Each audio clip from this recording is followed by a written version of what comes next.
Now, in this session, let us see the detailed flow for passing data from child screen to parent screen. So let us say main activity.java is a Java file for parent screen. Similarly, second activity.java is for child screen. We know that every activity will contain a Java file like this and a lifecycle method onCreate.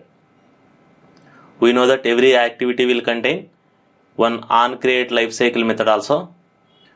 Now, as per previous requirement, first screen will have one button and second screen will have two buttons, which I am not representing here. I will directly show you the 4-step process here. First step is, in the parent activity, we have to define request codes for all child activities. Since this parent screen contains only one child screen, so we will define only one integer request code, which looks like this. Remember, you have to define all child screen request codes in the parent activity Java file just above onCreate method. Like this, public static final int request underscore code1 equal to 1. Here, req underscore code1 is just a constant integer variable representing identification number for representing child 1. If you want, you can also write some documentation here with the comment lines saying this is request code for child 1, so that if somebody reads your code, they should understand clearly what is this request code 1. Here final says, final is a keyword of Java which says it is a constant variable. Remember, as per Java standards, constant variable names should be in the capital letters. That's why I have given request code 1 in capital letter. In place of request code 1, you can also say public static final int I equal to 1. But that doesn't make any sense. Your variable name should have some meaning. If somebody sees your code, they should understand what is the purpose of that variable. In our case, it is very clear. If somebody reads your code, they will understand it is request code variable. As per Java standards, final variables should be declared as public static. As of now, you don't have to worry more than this. If you want more details about final variables, I would recommend you to go back to Java concepts and then get back to this concept. So with this, first step is over. Just below this request code 1 equal to 1, in case if this main activity has multiple child screens, in that case you can define multiple request codes. For example, for second child screen, you can define public static final int request underscore code 2 equal to 2. Request code should be in the incremental order, not in the jumbled order. Also make sure that initial request code should be starting with 1. That is universal standard followed by all Android programmers. So you should also follow the same rule. So with this, first step is over. Now step 2, within onCreate method of parent activity, we have to write a button click listener to start second activity, which looks like this. On this button click listener, we should write the logic for starting second activity. Generally, how will you start another activity? We will use intent and then we will say start activity. But since in this case, you are expecting data back from the child screen, you should not use start activity.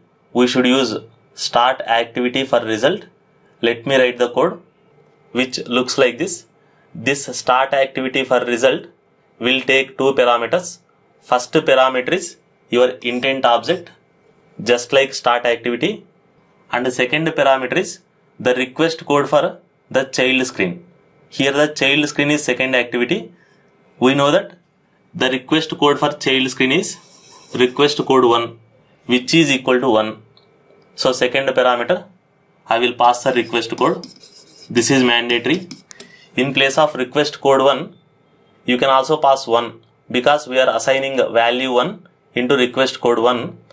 But in place of request code 1, if you place 1, if somebody reads your program, they will not understand what is this 1. So you should always follow some standards while writing the program. For the same reason, I am passing request code 1 variable name. Remember, here we are not passing any data from parent screen to child screen. In case if you want to pass any data from parent screen to child screen, in between these two lines, you can use intent.putExtra. You can pass any type of data to second screen. So this is our step 2. Now let me talk more about start activity for result. Here, the main difference between start activity and start activity for result. Can you guess? If you just want to start another screen and if you are not expecting any data back, in that case, go for start activity. Otherwise, if you want to start another screen and if you are expecting data back from the child screen, in that case, go for start activity for result. This is important interview question. You can take down in the notebooks. Another small difference is start activity will take only one parameter, that is intent, whereas start activity for result will take two parameters, that is request code also. Now, when we say start activity for result, let us see what exactly is happening inside the Android system.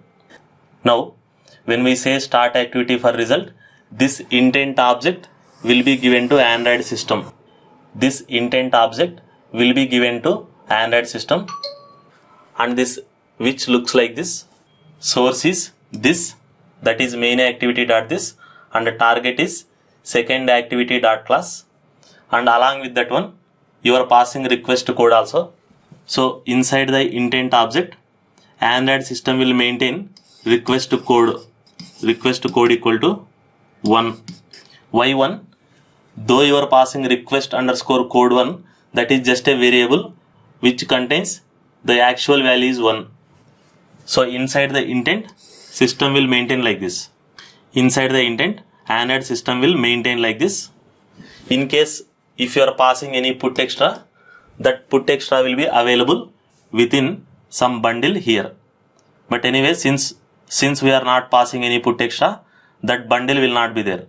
Now, when Android system opens this intent object, it will automatically understand that it should start second activity because it is clearly mentioned in the target column as second activity.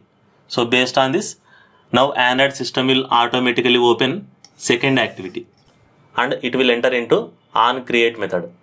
So with this, step 2 is over.